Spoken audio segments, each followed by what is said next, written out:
ایک ایسی لڑکی کی داستاں جو آنن فانن آندھیوں کی زد میں آ گئی، وقت کے فرعونوں سے نبرد آزما ہونے والی ایک مجاہدہ کی داستان۔ مکمل کہانی سننے کے لیے چینل کو سبسکرائب کیجیے اور ویڈیو کو لائک کیجیے۔ آئیے چلتے ہیں کہانی کی طرف۔ فرہندہ میری بات تو سنو، میں روحانسی ہو کر بولی، لیکن اتنی دیر میں وہ ایک رکشے کو رکنے کا اشارہ کر چکی تھی۔ دو جوان لڑکیوں کو دیکھ کر رکشے والے نے بڑے سٹائل سے بریک لگائے اور عین ہمارے سامنے رکشہ روک دیا۔ تھوڑی ہی دیر میں وہ ہمیں لے کر لبرٹی کی طرف اڑا جا رہا تھا۔ بعض واقعات بڑے معمولی ہوتے ہیں، لیکن مخصوص حالات میں ان کی اہمیت غیر معمولی ہو جاتی ہے۔ ڈوبنے والا بعض اوقات گھاس کی چند پتیوں سے سہارا پا جاتا ہے۔ میرے ساتھ بھی کچھ ایسا ہی واقعہ ہوا۔ شاید اس روز اگر چین مندر سے مزنگ چنگی پہنچانے والی سڑک خراب نہ ہوتی اور رکشے والا ہمیں بہاولپور روڈ سے مزنگ چنگی کی طرف نہ لے جاتا تو صورتحال بہت مختلف ہوتی۔ ممکن تھا کہ راستے کی یہ غیر اہم تبدیلی میری زندگی کے راستوں کو کتنا مختلف کر دیتی۔ جو ہونا تھا اس کے بارے میں تو قیاس ہی کیا جا سکتا ہے، مگر جو ہوا وہ ٹھوس حقیقت ہے، میں اسے بیان کر سکتی ہوں۔ رکشہ مزنگ چنگی سے کچھ فاصلے پر تھا کہ میری نگاہ بائیں جانب اٹھ گئی۔ یکایک جیسے کسی نے میرا کلیجہ مٹھی میں لے لیا۔ سڑک سے چند گز کے فاصلے پر میرے والد کی قبر تھی۔ ان کی وفات کے 3-4 سال بعد تک ہم اکثر یہاں آیا کرتے تھے، مگر اب انہیں دیکھے ایک برس بیت گیا تھا۔ وہ اپنی زندگی میں موت و حیات کا تذکرہ اکثر کرتے کرتے آبدیدہ ہو جایا کرتے تھے۔ کہتے تھے، میں لوگوں کی لاپرواہی پر حیران ہوتا ہوں۔ یہ جو شہر کے درمیان میانی صاحب کے نام سے ایک شہر خاموشاں آباد ہے، اس میں روزانہ کچھ نہیں تو 15-20 جنازے تو آتے ہوں گے۔ سوچتا ہوں پرسوں جو 15-20 افراد لوگوں کے کندھوں پر سوار ہو کر اس گورستان میں پہنچیں گے، وہ آج اس وقت زندہ ہوں گے۔ کوئی چارپائی پر ہوگا، کوئی دفتر یا کارخانے میں ہوگا، کوئی کسی میلے ٹھیلے میں ہوگا، سب زندہ ہوں گے۔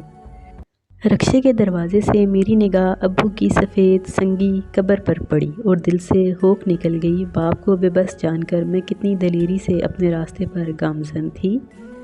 اچانک میری آنکھوں کے سامنے اجالے کی چادر تن گئی۔ رکشہ روکو، میں نے نہایت مستحکم لہجے میں کہا۔ رکشے والے کے ساتھ ساتھ فرہندہ بھی مجھے گھوم کر دیکھنے لگی۔ میرے لہجے نے اسے چونکا دیا تھا۔ رکشہ روکو، میں نے پھر کہا۔ رکشہ آہستہ ہوا اور سڑک کے کنارے رک گیا۔ رکشے والے واپس چلو، میں نے قطعی انداز اختیار کرتے ہوئے کہا۔ لیکن ثنا، فرہندہ بولی۔ فرہندہ، مجھے کچھ نہیں سننا، اگر میری دوست ہو تو پلیز کوئی ضد نہ کرنا۔ میرے تیور دیکھ کر فرہندہ کو چپ لگ گئی۔ رکشے والے نے رکشہ موڑا اور مختلف سڑکوں سے ہوتا ہوا ہمیں گھر واپس لے آیا۔ وہ اکتوبر کی ایک چمکدار صبح تھی۔ میں کمرے میں بیٹھی اپنے چھوٹے بھتیجے کو لوڈو کھیلنا سکھا رہی تھی۔ فرہندہ کمرے میں آ دھمکی۔ اسے دیکھ کر میں نے چہرے پر سنجیدگی طاری کر لی۔ میرا خیال تھا وہ بھی بے حد سنجیدہ ہوگی، لیکن یہ دیکھ کر مجھے کچھ اطمینان ہوا کہ اس کا موڈ خوشگوار ہے۔ ذرا ہی دیر میں ہم گھل مل کر باتیں کر رہی تھی۔ فرہندہ نے تنہائی ملتے ہی کہا، تم تو مجھے ولی اللہ لگتی ہو، پرسوں تم واپس نہ آتی تو غضب ہو جانا تھا۔ کیوں، کیا ہوا؟ میرا سینہ دھک سے رہ گیا۔ ہوا کچھ نہیں، لیکن بہت کچھ ہو جاتا۔ میری پھپھو نادرہ ہے نا، پرسوں گاڑی پر ہمارے پیچھے پیچھے آ رہی تھیں۔ انہیں شک ہو گیا تھا کہ لڑکیاں کوئی گل کھلانے جا رہی ہیں۔ فرہندہ نے یہ بات آسانی سے کہہ دی تھی، لیکن میرے ہوش اڑ گئے۔ یہاں میں آپ کو فرہندہ کی پھپھو کے بارے میں بتا دوں، وہ ایک پرائیویٹ انگلش میڈیم اسکول کی پرنسپل ہیں۔ در حقیقت یہ ان کا اپنا ہی اسکول ہے۔ برسوں پہلے انہوں نے اپنے خاوند سے طلاق لے لی تھی اور میکے میں رہتی تھی۔ خاوند جھنگ کا ایک زمیندار تھا۔ حق مہر میں کافی رقم نکلی تھی، اس سے انہوں نے اسکول شروع کر دیا تھا۔ مزاج کی خاصی تیز تھیں۔ فرہندہ گھر بھر میں صرف انہی سے ڈرتی تھی۔ فرہندہ نے مزید تفصیل بتاتے ہوئے کہا، وہ دیکھنا چاہتی تھیں کہ لڑکیاں کہاں جاتی ہیں، مگر جب ہم راستے سے مڑ گئے تو وہ بھی گھر واپس آ گئیں۔ تمہارے جانے کے بعد مجھ سے کہنے لگیں، تمہاری مصروفیات آج کل کچھ زیادہ ہی پراسرار ہوتی جا رہی ہیں۔ میں نے کہا، ایسی تو کوئی بات نہیں۔ فرمانے لگیں، اگر ایسی بات نہ تھی تو مجھے پیچھے دیکھ کر تم واپس کیوں مڑ آئیں؟ یعنی بزرگوار کا خیال ہے کہ ہم انہیں تعاقب میں دیکھ کر واپس مڑی تھیں، جبکہ ہمارے فرشتوں کو بھی خبر نہ تھی۔ فرحندہ ہنس ہنس کر باتیں کر رہی تھی لیکن میرا دل ڈوبا جا رہا تھا۔ میں نے کہا فری کہیں کوئی مصیبت کھڑی نہ ہو جائے۔ کہنے لگی نہیں یار، سب سے بڑی مصیبت تو تمہارا یہ چڑی سا دل ہے، اسے معقول سائز میں کر لو تو سب ٹھیک ہے۔ پھر مجھ سے پوچھنے لگی اب تک کیا کرتی رہی ہو اور اب کیا کرنے کا ارادہ ہے؟ میں نے سنجیدہ ہوتے ہوئے کہا میں تمہارے دونوں سوالوں کا جواب تفصیل سے دیتی ہوں۔ پرسوں گھر آ کر سب سے پہلے میں نے وضو کیا، پھر 2 رکعت نماز نفل پڑھی، اس کے بعد کمرے میں آئی اور قرآن پاک ہاتھ میں لے کر یہ قسم کھائی اب کبھی اس سے نہ ملوں گی اور نہ کبھی تمہیں اس کے بارے میں بات کرنے کی اجازت دوں گی۔ اگر تم میرے روکنے سے باز نہ آئیں تو تمہاری دوستی چھوڑ دوں گی۔ فرحندہ کا چہرہ ایک دم بجھ گیا، اس کی کیفیت نظر انداز کرتے ہوئے گمبھیر لہجے میں بولتی رہی دوسرا سوال تم نے پوچھا ہے کہ آئندہ کیا ارادہ ہے، اس کا جواب ہے کہ میں اس ماہ راولپنڈی شفٹ ہو رہی ہوں۔ تمہیں معلوم ہے کہ باجی ہینا کے خاوند وہاں ایجوکیشن ڈپارٹمنٹ میں ہیں۔ باجی اپنی پہلی بچی کی وفات کے بعد اکثر اداس رہتی ہیں، انہوں نے کئی بار مجھے کہا ہے کہ میں ان کے پاس آ جاؤں، ان کا بھی دل لگا رہے گا، میں ایم اے کی تیاری بھی اطمینان سے کر سکوں گی۔ میں نے کل ہی انہیں خط پوسٹ کر دیا ہے، میرا خیال ہے وہ اگلے ویکنڈ تک آ جائیں گی، 1-2 ہفتے یہاں رہیں گی، پھر میں ان کے ساتھ ہی چلی جاؤں گی۔ میری بات مکمل ہوتے ہوئے فرحندہ کی آنکھوں میں آنسو چمکنے لگے۔ میں جانتی تھی میرے ان فیصلوں سے اسے دکھ ہوگا، وہ ایک من موجی لڑکی تھی، اس کا دل چاہتا تھا ہم دونوں مل کر زندگی انجوائے کریں، لائبریری میں جائیں، لمبی ڈرائیوز کریں، رومانس کریں، ایک دوسرے کو اپنے بوائے فرینڈز کے قصے سنائیں، بلکہ ہو سکے تو کوئی فارن کا ٹور بھی لگائیں۔ لیکن وہ بھول جاتی تھی میرے اور اس کے ماحول میں بہت فرق ہے۔ وہ ایک مخلص اور پیاری دوست تھی لیکن کبھی کبھی میرے مجبوریوں کو نظر انداز کر دیتی تھی۔ میں نے جانے کا فیصلہ سنایا تو اس نے سامنے رکھی ہوئی چائے بھی نہیں پی اور گلوگیر آواز میں خدا حافظ کہہ کر چلی گئی۔ اس کا خیال تھا میں اسے منانے ضرور آؤں گی کیونکہ یہ ہو ہی نہیں سکتا تھا کہ میں اسے روتا ہوا چھوڑ کر راولپنڈی سے دھار جاؤں۔ لیکن پھر ایسا ہوا کہ میرا راولپنڈی کا پروگرام دھرا کا دھرا رہ گیا، بلکہ حالات کے تھپیڑوں نے مستقبل کی پوری حیت ہی بگاڑ کر رکھ دی۔ میرا خدشہ درست نکلا۔ فرحندہ کی پھوپھو نے نہ جانے کس انتقامی جذبے کے تحت بات دور تک پہنچا دی اور اس شکی مزاج خاتون نے ہماری سرگرمیوں کا پورا کھوج لگایا اور ایک روز ہمارے گھر آ دھمکی۔ میں نے جب اسے دیکھا وہ اپنا بیگ سنبھالے امی جی کے کمرے سے نکل رہی تھی، میرا دل جیسے اچھل کر خلق میں آ گیا۔ پتہ نہیں وہ کب سے وہاں بیٹھی تھی اور کیا آگ لگا گئی تھی۔ جلد ہی امی جی کا چہرہ دیکھ کر مجھے اس آگ کی شدت کا اندازہ ہو گیا۔ امی میرے کمرے میں آئیں اور دروازہ بند کر بولی ثنا ہمارے سر پر کیا قیامت توڑنے لگی ہے تو؟ میں سرتا پا ایک سہما ہوا سوال بن گئی۔ امی جی نے مجھے قہر بھری نظروں سے گھورا اور پھر سر پکڑ کر رونے لگی۔ جب دل کا بوجھ کچھ ہلکا ہوا تو کہنے لگی فرحندہ کی پھوپھو نے بتایا ہے کہ تم فرحندہ کو لے کر گلبرگ کے ایک ہوٹل میں کسی ویگن ڈرائیور کو ملنے جاتی ہو۔ میں حیرت اور صدمے سے گنگ تھی۔ امی جی نے کہا ثنا میں سوچ بھی نہ سکتی تھی کہ میری بیٹی اتنی گر سکتی ہے، یہ خبر سننے سے پہلے میں تیرے باپ کے پاس کیوں نہ چلی گئی؟ وہ روتی رہی اور مجھے لعنت ملامت کرتی رہی۔ وہ خاموش ہوئی تو میں نے نہایت عاجزی کے ساتھ اپنی صفائی پیش کی۔ میرا بیان میرے دل کی آواز تھا اور مجھے اندازہ ہوا کہ بیٹی کے دل سے نکلنے والی آواز ماں کے دل نے سنی ہے، مگر ان کے چہرے پر رنج و ملال کی پرچھائیاں سمٹ نہ سکی، آنکھوں میں پرتشویش سائل لہرا رہے تھے۔ گمبھیر لہجے میں بولی میں بازار گئی ہوئی تھی، میرے آنے سے پہلے فرحندہ کی پھوپھو یہی باتیں تیری بھابھی سے بھی کر چکی ہے، اب یہ بات تیرے بھائیوں تک بھی ضرور پہنچے گی۔ میرا تو دل ڈول رہا ہے، نہ جانے کیا ہوگا۔ مجھے خود تسلی کی ضرورت تھی، ماں کو دلاسا کیا دیتی۔ خوف کی دھند میں ہم ایک دوسرے کو دیکھتی رہی۔ خوف اور عورت، کتنا گہرا رشتہ ہے ان دونوں لفظوں میں۔ دوسرے روز شام تک ہمارے گھر دبی دبی سرگوشیاں گونجنے لگیں، جو اس بات کا ثبوت تھی کہ بات کانوں کان پورے گھر میں پھیل گئی ہے۔ بڑے بھائی جو ڈاکٹر ہیں پہلے ہی ذرا خشک مزاج واقع ہوئے ہیں، لیکن منجلے بھائی تنویر کی آنکھوں سے بھی میرے لیے محبت کی چمک مفتوح ہو گئی تھی۔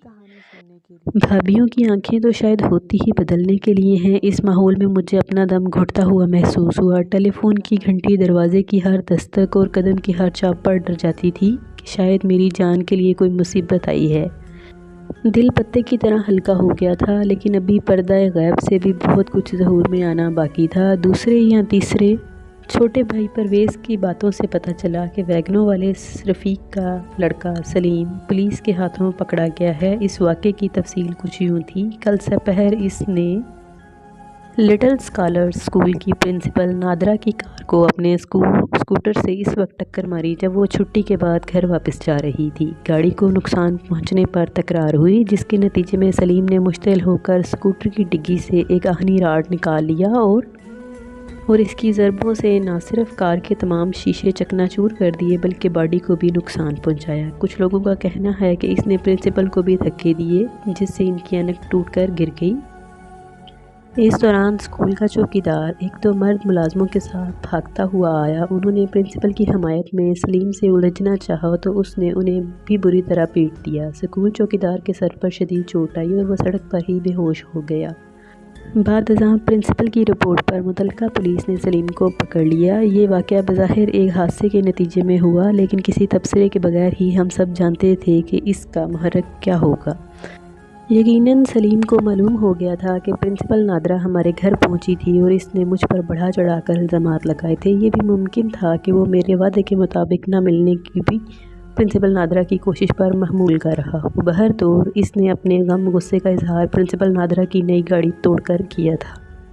اس واقعے کے بعد ہمارے گھر کی فضا اور مقدر ہو گئی۔ ایک دن فرہندہ کی دو رشتہ دار خواتین ہمارے گھر آئیں، زیورات سے لدی بندی یہ عورتیں کسی جاگیردار گھرانے سے لگتی تھیں۔ فرہندہ کی والدہ بھی ان کے ساتھ تھیں۔ کچھ دیر بیٹھ کر وہ چلی گئیں۔ ان عورتوں کی وجہ آمد مجھے اگلے روز معلوم ہوئی۔ رات بارش ہو جانے کی وجہ سے میں برآمدے میں سو رہی تھی۔ ہر گھر میں کچھ مقامات حساس نوعیت کے ہوتے ہیں۔ گھر کے افراد کو یہ معلوم نہیں ہوتا کہ اس مقام پر کی جانے والی گفتگو کسی دوسرے مقام سے بآسانی سنی جا سکتی ہے۔ ان مقامات کی نشاندہی طویل تجربے اور ایک دو حادثات کے بعد ہی ہو پاتی ہے۔ اس روز برآمدے میں جہاں لیٹی تھی وہاں سے امی کے کمرے میں ہونے والی گفتگو واضح سنائی دے رہی تھی۔ موضوع گفتگو میں ہی تھی۔ بڑے بھائی جان کہہ رہے تھے، لوگ تو اچھے ہیں، میرا خیال ہے بات آگے بڑھائی جائے۔ منجلے بھائی تنویر بولے، اس کے سوا چارہ بھی نہیں۔ عدنان ابھی 5th ایئر میں ہے۔ اس کی امی کہہ رہی تھی کہ MD کے لیے امریکہ جائے گا، اس کی شادی تو 4 سال کی بات ہے۔ بڑے بھائی نے کہا، اور میرا تو خیال ہے یہ رشتہ کسی طرح عدنان سے کم نہیں۔ کھاتے پیتے بااثر لوگ ہیں، زمینداری ہے، مرتبہ ہے، رکھ رکھاؤ ہے۔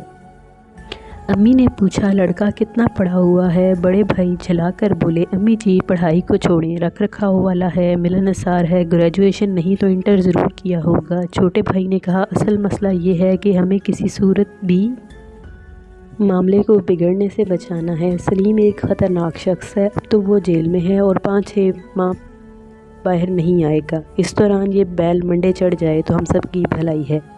الفاظ پگھلے سیسے کی طرح میرے کانوں میں اتر رہے تھے۔ جب اپنے بارے میں کسی کا ایسا انداز فکر معلوم ہو تو دل و دماغ میں کھلبلی سی مچ جاتی ہے۔ ایک دم ہی میں اپنی نظروں میں حقیر ہو کر رہ گئی۔ بھائیوں کی پراندیش آوازیں بار بار کانوں سے ٹکرا رہی تھیں۔ انہیں اپنی عزت و ناموس کا خوف تھا، ان الجھنوں کا خوف تھا جو سلیم کی صورت میں انہیں پیش آ سکتی تھیں، اس دنگے فساد کا خوف تھا جو سلیم کے حوالے سے ان کی پرسکون زندگیوں کو دھمکا رہا تھا۔ اور وہ شریف لوگ تھے، ان بھکیڑوں میں نہیں پڑ سکتے تھے، اس لیے فوراً اس معاملے کو سلجھا دینا چاہتے تھے۔ میں سوچنے لگی، کیا یہی چادر اور 4 دیواری ہے؟ کیا بھائی اپنی بہنوں کے لیے یہی کر سکتے ہیں؟ جو نہیں کہ بدخواہ انہیں میلی آنکھ سے دیکھے، وہ ان کی آنکھ جھکانے کی بجائے جیسے تیسے بہن کو گھر سے رخصت کر دیں۔ یہ کیسی شرافت ہے، یہ کیسی شریف النفسی ہے۔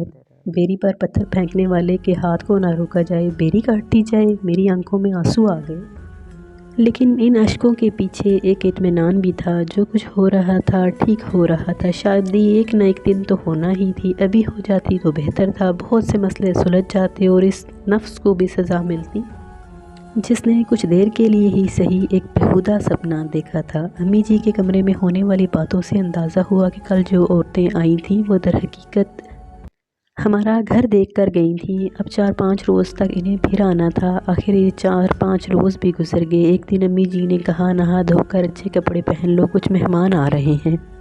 میں نے جی اچھا کہہ کر سر جھکا دیا۔ مجھے ایسا لگ رہا تھا کہ میں ایک مجرم ہوں، پورا گھر منصف ہے جو باہمی مشورے سے میرے لیے کوئی اچھی سزا تجویز کر رہا ہے۔ سحر کے وقت مہمانوں نے گھر میں قدم رکھا سب اہل خانہ ان کے آگے بچ بچ گئے۔ وہ 5 عورتیں تھیں، خوب صحت مند اور پاٹدار آواز والی، عمارت کی نشانیاں جا بجا ان کے جسموں پر سجی ہوئی تھیں۔ وہ مجھے یوں دیکھ رہی تھی جیسے میری پیشانی پر برائے فروخت کا بورڈ لگا ہوا ہے۔ فرہندہ کی پرنسپل پھپھو نادرہ بھی ان کے ہمراہ تھیں۔ انہوں نے ہی یہ رشتہ میرے گھر والوں کو بتایا تھا۔ آخر کار کئی تکلیف دہ اور دلسوز مرحلوں سے گزرنے کے بعد منگنی کی رسم سرانجام پائی۔ لڑکے والوں کو میں پسند آ گئی تھی اور میرے گھر والوں کو میرا نیا گھر پسند آ گیا تھا۔ شادی کی تیاریاں زور و شور سے ہونے لگیں۔ اس دوران میرے ہونے والے شوہر کی ایک تصویر بھی ہمارے گھر پہنچی۔ وہ گھنی مونچھوں والا ایک صحت مند نوجوان تھا، شکل و صورت اچھی تھی۔ اس دوران اپنے خاوند کے مشغلوں اور عادات کے بارے میں بھی مجھے بتایا جاتا رہا۔ وہ گھڑ سواری اور شکار کا شوقین تھا۔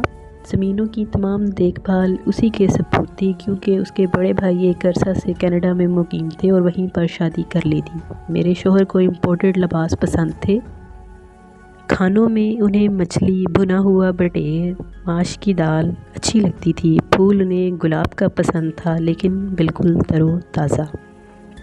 یہ باتیں بتدریج اور غیر محسوس طریقے سے مجھے ذہن نشین کرا دی گئیں۔ میرے شوہر کا ذکر کرتے ہوئے بھابھیوں کے لہجے میں عجیب طرح کا تفاخر آ جاتا، جیسے وہ احسان جتا رہے ہوں کہ دیکھو ہم نے تمہارے لیے کیسا بر ڈھونڈا ہے، ساری زندگی راج کرو گی۔ کون کہتا ہے کہ بھابھیاں اچھی نہیں ہوتیں؟ در حقیقت میرا بیاہ جھنگ کے ایک جاگیردار گھرانے میں ہو رہا تھا۔ بہت سکھی لوگ تھے، انہیں صرف اپنی پسند کی لڑکی چاہیے تھی، اور یہ میری قسمت کہ میں انہیں پسند آ گئی تھی۔ امی جی تو میرا منہ چوم چوم نہ تھکتی تھیں، کہتی تھیں میری بیٹی کے نصیب جاگ اٹھے، لاکھوں میں ایک گھرانہ ملا ہے۔ برادری والے دانتوں میں انگلیاں دباتے ہیں۔ منگنی کے بعد تو جلد ہی شادی کے دن طے ہو گئے اور ہمارے آنگن میں ڈھولک پر تھاپ پڑنے لگی۔ خاندان کی لڑکیاں دن بھر گیت گاتیں اور چھیڑ چھاڑ جاری رہتی۔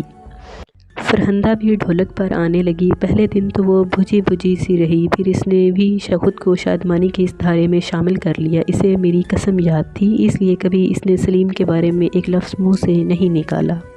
میں نے بھی دل کے چور دروازے کو دیوار کر دیا تھا۔ ہاں کبھی کبھی یہ خیال ذہن میں ضرور آتا کہ سلیم کی ذہنی کیفیت کیا ہوگی، کہیں ایسا تو نہیں تھا کہ آخری ملاقات میں میرے الاؤ کی کچھ چنگاریاں اڑ کر اس کے دامن میں بھی آگ جگا گئی ہوں اور وہ اب بھی سلگ رہا ہو۔ اس شبیہ کو یوں بھی تقویت ملتی تھی کہ مجھ سے ملاقات میں ناکامی کے بعد اس نے فرہندہ کی پھپھو کو آڑے ہاتھوں لیا تھا۔ پھر فرہندہ کا ایک فقرہ بار بار میرے کانوں میں گونجنے لگتا۔ سلیم سے پہلی اور آخری ملاقات کے بعد اس نے شوخی سے کہا تھا، تیری صورت ایسی ہے کہ راہ چلتے کو دشمن بنا لیتی ہے، اور جس کے ساتھ تو آدھا گھنٹہ کیبن میں باتیں کرتی رہی، اس کی وحشتوں کا تو کیا پوچھنا۔ میں اس پہلو سے سوچتی تو تصور عجب عجب حیلے بنا کر ڈرانے لگتا۔ کبھی میں سوچتی ایسا نہ ہو کہ سلیم جیل سے بھاگ نکلے اور شادی سے پہلے یہاں پہنچ کر کوئی ہنگامہ کر دے۔ فلموں اور کہانیوں کے سین میری نگاہوں میں گھومنے لگے۔ سلیم غصے سے پھنکارتا ہوا اندر داخل ہوتا ہے اور مہمانوں سے لڑتا پھرتا میرے کمرے تک پہنچتا ہے اور مجھے اپنے کندھے پر اٹھا کر للکارتا ہے۔ کسی میں ہے اتنی جرأت کہ مجھے روک سکے؟ کبھی میں تصور میں اس کی خون میں نہائی ہوئی لاش دیکھتی، کبھی بھائیوں کی رسوائی کا منظر ذہن میں لاتا۔ جب ذہن پر ایسی پاگل کرنے والی سوچوں کی یلغار ہوتی تو میں نوافل پڑھنے شروع کر دیتی، اور کبھی سارا دن مسلے پر گزر جاتا۔ پھر میری شادی کا دن آ پہنچا۔ ہر گھڑی ایک تلوار میرے سر پر لٹکتی رہی، یوں لگتا ابھی کوئی ہنگامہ برپا ہو جائے گا۔ دل کہتا ثنا محمود تیری سوچوں کی گمراہی تجھے معاف نہیں کرے گی۔ بالآخر اذیت ناک گھڑیاں گزر گئیں، نکاح کی رسم ادا ہو گئی۔ میں ثنا محمود سے ثنا واصف چنگیزی بن گئی۔ مبارکباد اور سسکیوں کے ملے جلے شور میں پیلی دھات کے بوجھ سے جھکی لرزتی کانپتی گلپوش مرسڈیز میں جا بیٹھی۔ میرا دولہا زردار کلہ پہنے گھوڑے پر سوار آگے آگے جا رہا تھا۔ آسمان سے نوٹوں کی بارش ہو رہی تھی۔ میں نے مندی ہوئی آنکھوں سے دیکھا، یہ وہی گلی تھی جہاں سے میں سینکڑوں بار گزر کر اسکول اور کالج گئی تھی، لیکن آج یہ گلی کتنی اجنبی لگ رہی تھی۔ سب کچھ بدل گیا تھا۔ میرا سر گھومنے لگا، شاید میں میکے اور سسرال کے درمیان معلق ہو گئی تھی۔ میں نے پہلو میں بیٹھی ہوئی فرہندہ کا ہاتھ تھام لیا۔ فرہندہ نے میرا ہاتھ دبایا، اس کا ہاتھ میرے ہاتھ سے گفتگو کر رہا تھا۔ جان، مستقبل پر نظر رکھو، ماضی کو بھول جاؤ۔ بھول جاؤ کہ کبھی ہم ان گلیوں میں کھیلے تھے، اس شہر کی سڑکوں پر گھومے تھے، یہاں کے سبزہ زاروں میں شامیں گزاری تھی اور تہوار منائے تھے۔ بھول جائے لائبریری کی کیٹس اور روز ورتھ کی شاعری کو، اور منٹو کرشن چندر اور ابن نشا کی کتابوں کو۔ بھول جاؤ سوالاز، راجر مور اور جین فونڈا کی فلموں کو۔ بھول جاؤ ان دنوں اور راتوں کو جب ہم سارا دن کرکٹ دیکھتے تھے اور رات بھر تبصرے کرتے تھے۔ اور اس سب کے ساتھ اس چھت کو بھی بھول جاؤ جس پر کھڑی ہو کر تم کسی کے گزرنے کا انتظار کیا کرتی تھی۔ جی تو دوستو، یہ کہانی ادھر ہی اختتام کو پہنچتی ہے۔ اس سے آگے کیا ہوا یہ جاننے کے لیے اگلی قسط کا انتظار کیجیے۔ اپنا بہت خیال رکھیے گا۔ اللہ حافظ۔